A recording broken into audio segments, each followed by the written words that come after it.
Pada saat ini, kita akan bersama-sama masuk dalam tema hidup dalam hukum kerajinan. Berbicara tentang hukum kerajinan, kita akan mendasarkan pembicaraan kita pada pagi hari ini dengan satu nats firman Tuhan dari Amsal pasal 10 ayat yang keempat-B. Frasa teks yang sudah kita baca, ada dua istilah yang sangat penting kita mengerti sebelum kita lebih lanjut membicarakan tentang hukum kerajinan. Kata yang pertama adalah rajin.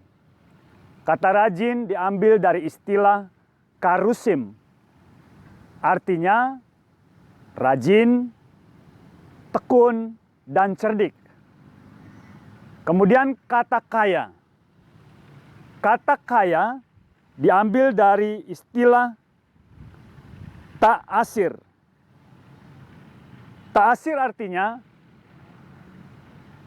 proses akan menjadi kaya. Artinya ketika seseorang akan diberkati oleh Tuhan dengan finansial, itu artinya merupakan sebuah proses yang akan terjadi di masa yang akan datang. Dengan hidup dalam sikap tekun, cerdik, dan rajin dalam seluruh perjuangannya untuk mencapai proses yang akan diberikan sebagai seseorang yang akan berada di dalam berkat kelimpahan.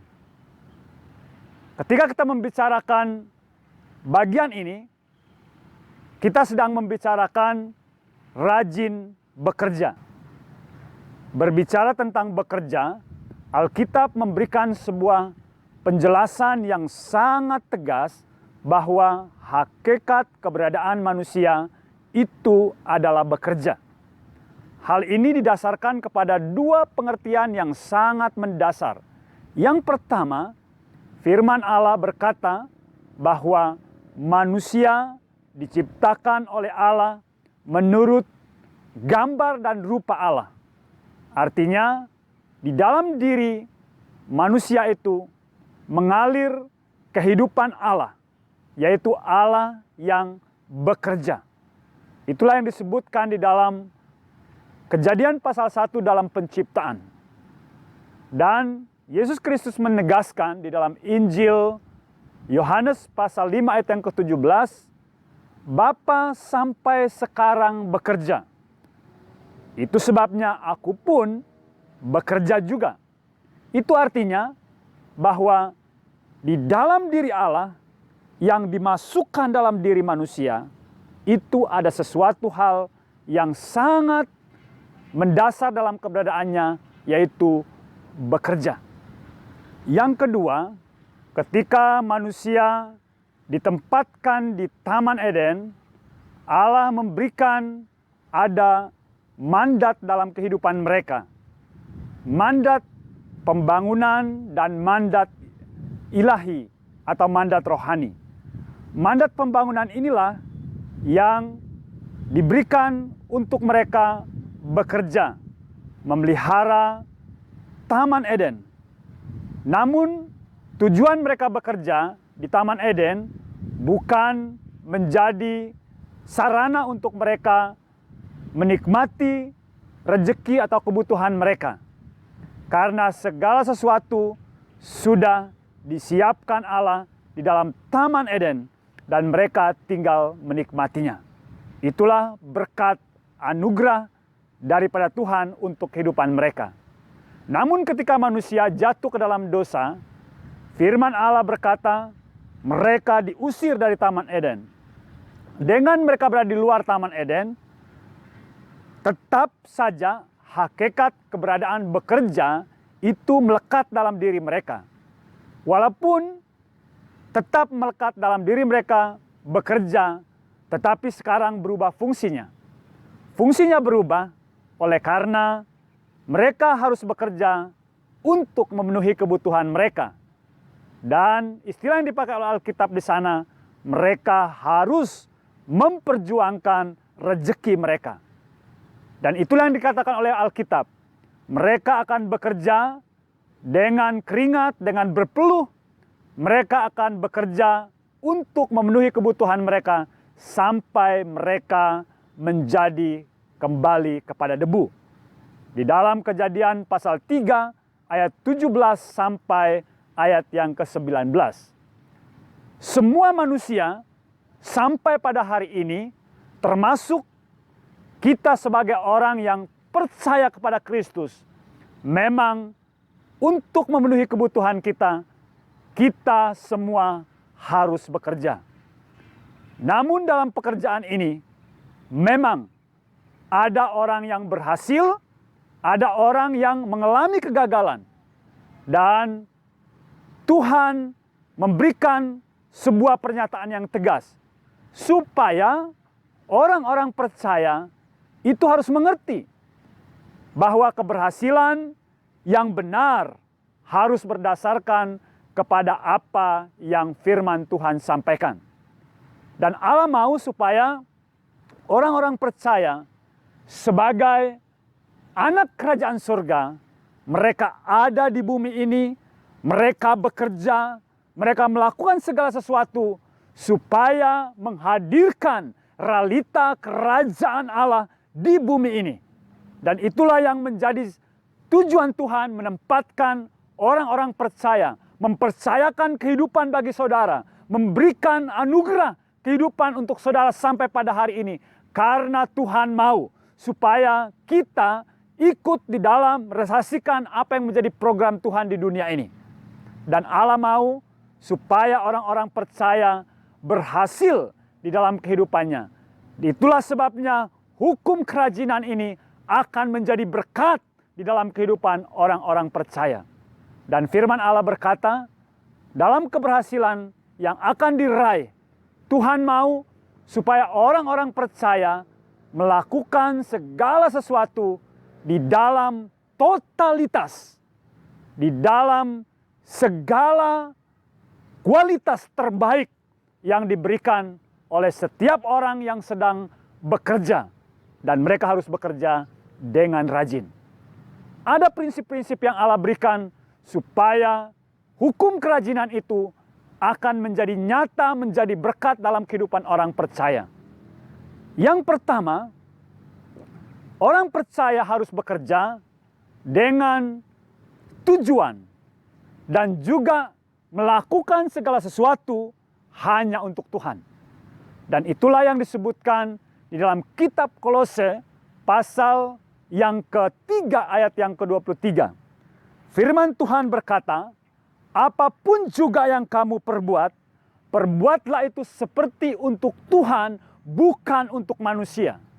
Itu artinya Tuhan memerintahkan kepada orang percaya, ia harus melakukan segala sesuatu dengan rajin, tetapi harus dengan sasaran yang benar, yaitu bekerja untuk ditujukan segala pertanggungjawabannya kepada Tuhan. Saya percaya ketika anak-anak Tuhan bekerja dengan tujuan untuk Tuhan, mempertanggungjawabnya kepada Tuhan, saya percaya segala pekerjaan yang dilakukan, segala usaha yang dikerjakan, segala pendidikan yang dijalani, dan kehidupan rumah tangga yang dijalani, itu pasti akan menerima berkat kelimpahan seperti yang Allah janjikan. Oleh karena itu, dalam situasi-situasi yang sedang terjadi, anak Tuhan dituntut bekerja dengan pekerjaan untuk mempertanggungjawabkan segala sesuatu, bukan kepada lembaga di mana tempat saudara bekerja, bukan di mana institusi ataupun tempat-tempat kita mengabdi. Dan firman Tuhan katakan jelas dalam bagian ini, ketika seseorang dengan kualitas, dengan totalitas yang terbaik dipersembahkan, ia harus tahu bahwa ia bekerja tujuannya untuk Tuhan, mempertanggungjawabkannya kepada Tuhan. Hal yang kedua, dijelaskan ada prinsip yang sangat penting juga. Segala sesuatu yang dilakukan oleh orang percaya itu merupakan persembahan. Itu merupakan ibadah kepada Tuhan. Dan inilah yang disebutkan di dalam firman Tuhan dalam Roma pasal yang pertama dan kedua. Firman Tuhan berkata, persembahkanlah seluruh tubuhmu sebagai persembahan yang hidup dan berkenan kepada Allah. Itulah ibadahmu yang sejati. Ayat yang kedua, janganlah kamu menjadi serupa dengan dunia ini, tetapi berubahlah oleh pembaharuan budimu, sehingga kamu mengenal kehendak Allah, apa yang baik, yang berkenan kepada Allah, dan yang sempurna. Itu artinya, ketika seorang anak Tuhan melakukan segala sesuatu di dalam pekerjaannya, dalam pendidikannya, di dalam keluarganya, di dalam seluruh tanggung jawab yang Tuhan berikan, itu merupakan sebuah persembahan. Ketika kita membicarakan tentang persembahan dan ibadah, itulah hal yang menjadi begitu agung ketika kita sebagai orang-orang percaya datang membawanya di hadapan Allah, yaitu apa yang sedang kita kerjakan, apa yang sedang kita lalui, apa yang sedang kita pikirkan, apa yang sedang kita katakan. Itu merupakan bagian-bagian yang akan menjadi ibadah kita, yang akan menjadi persembahan kita kepada Tuhan. Konsep inilah yang harus ditanamkan dalam kehidupan orang percaya. Ketika dia melakukan segala sesuatu dalam kehidupannya, itu bukan melakukan sebuah pekerjaan biasa. Ia sedang melakukan ibadah. Ia sedang mempersembahkan persembahan kepada Tuhan. Dan saya percaya kalau hal ini yang akan kita taruh di dalam paradigma kita, taruh di dalam hati kita, maka siapapun orang percaya, saya sangat meyakini ia pasti melakukan segala sesuatu dalam pekerjaan, dalam usaha, dalam pendidikan, dalam keluarga, dalam segala sesuatu kepercayaan yang Tuhan berikan, pasti akan melakukan yang terbaik. Karena ia sedang beribadah kepada Tuhan. Karena ia sedang mempersembahkan persembahan kepada Tuhan.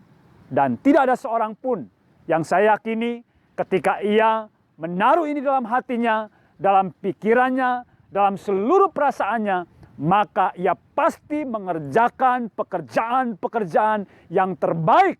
Dan ia pasti akan menikmati segala sesuatu yang dijanjikan dalam hukum kerajinan.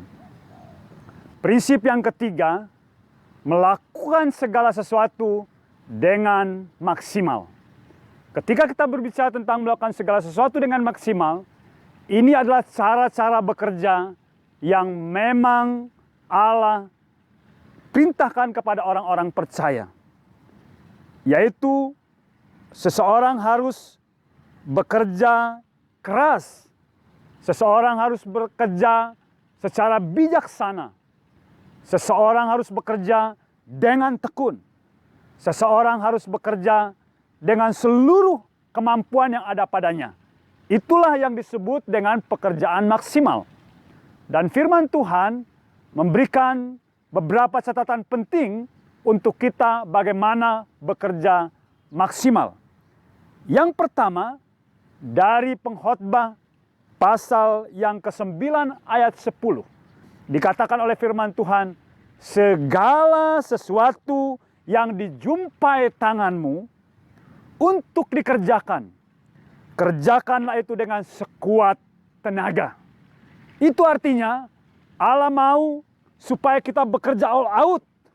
Allah mau supaya kita bekerja dengan segala daya yang ada pada kita. Dan itulah yang akan membawa seseorang kepada proses untuk menikmati berkat Tuhan yang berkelimpahan. Oleh karena itu, sebagai orang percaya, dikatakan di dalam bagian ini, segala sesuatu.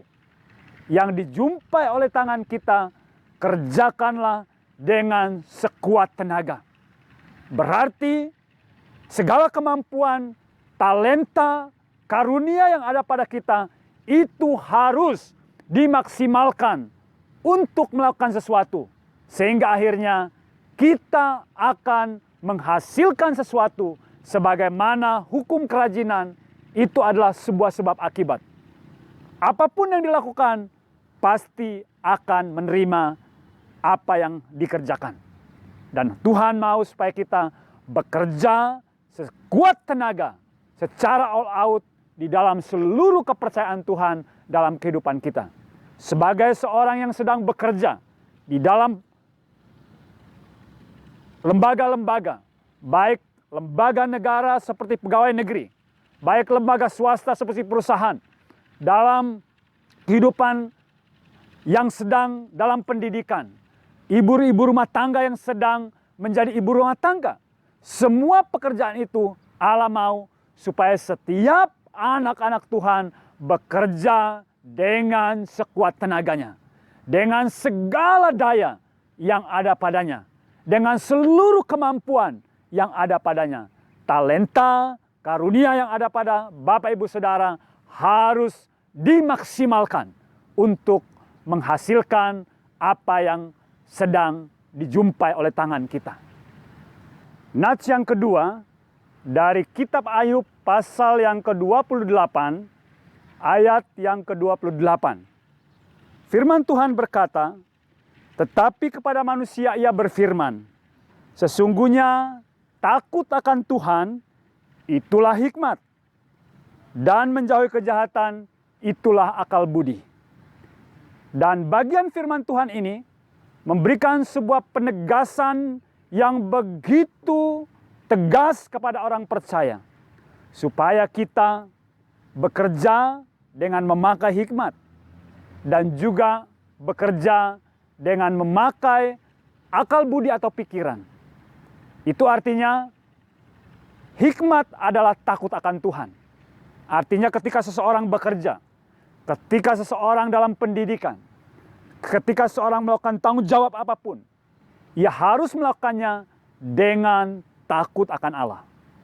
Artinya, walaupun orang tidak melihat, walaupun atasan tidak ada, walaupun tidak diawasi, tidak dikontrol, orang yang bekerja dengan hikmat takut akan Tuhan akan tetap bekerja dengan disiplin, dengan giat, dengan semangat, dengan segala hal yang dilakukan untuk menghasilkan hasil yang terbaik.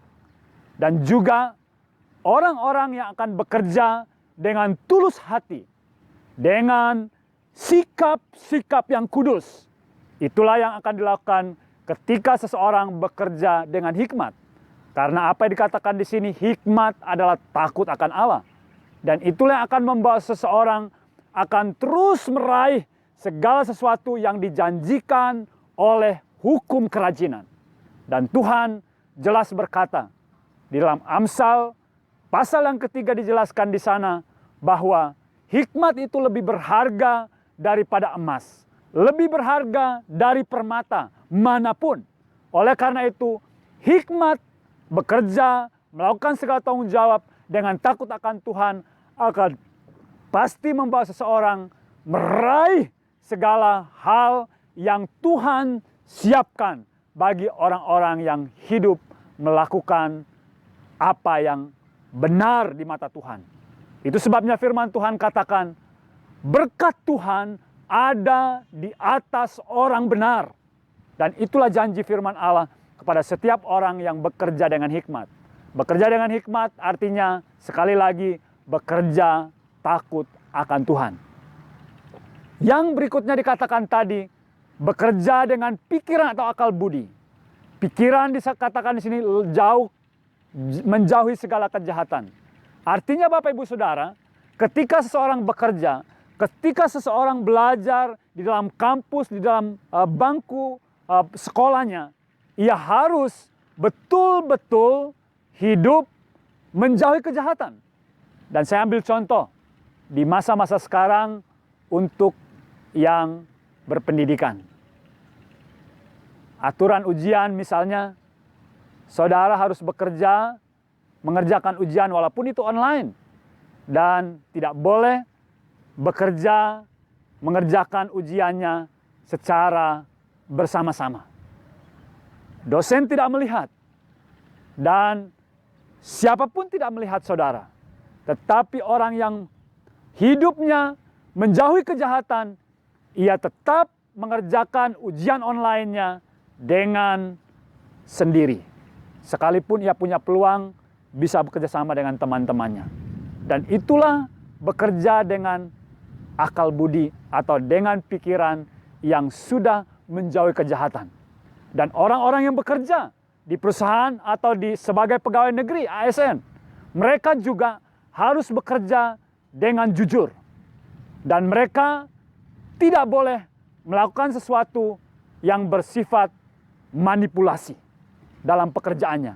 Dan itulah pekerjaan yang dilakukan dengan akal budi, yaitu menjauhi kejahatan.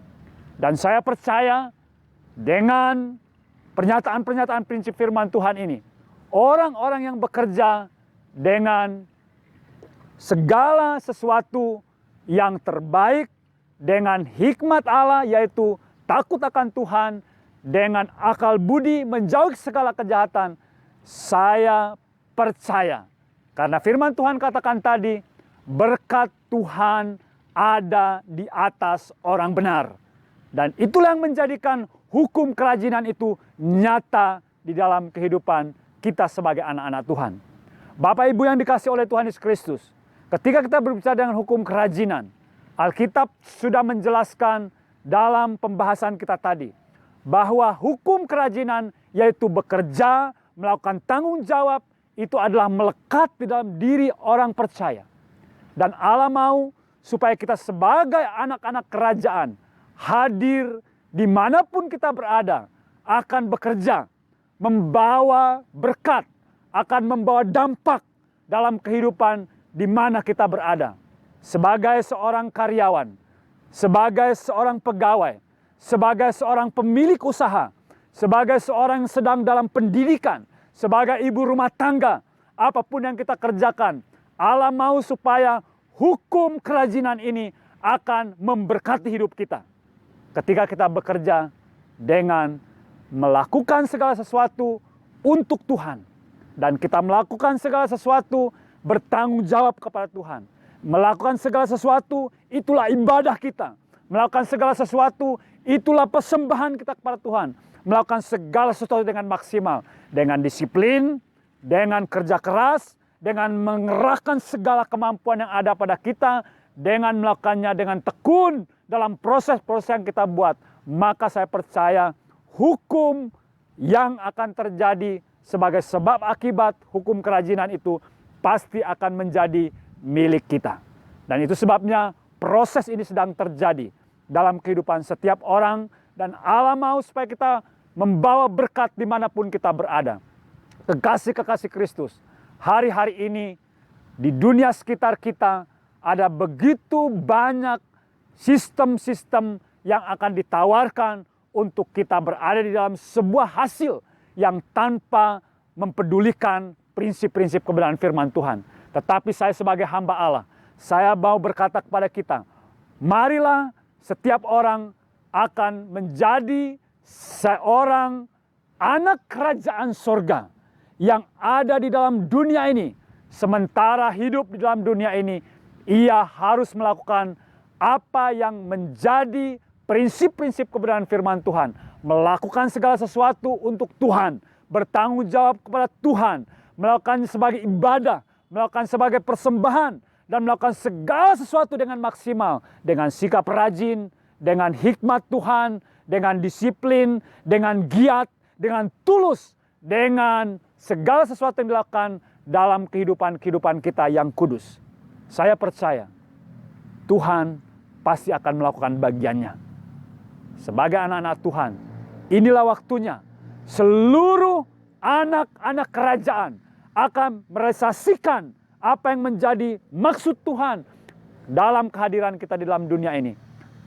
firman Tuhan katakan, kalau kita ada di dunia ini, kita harus memberi buah.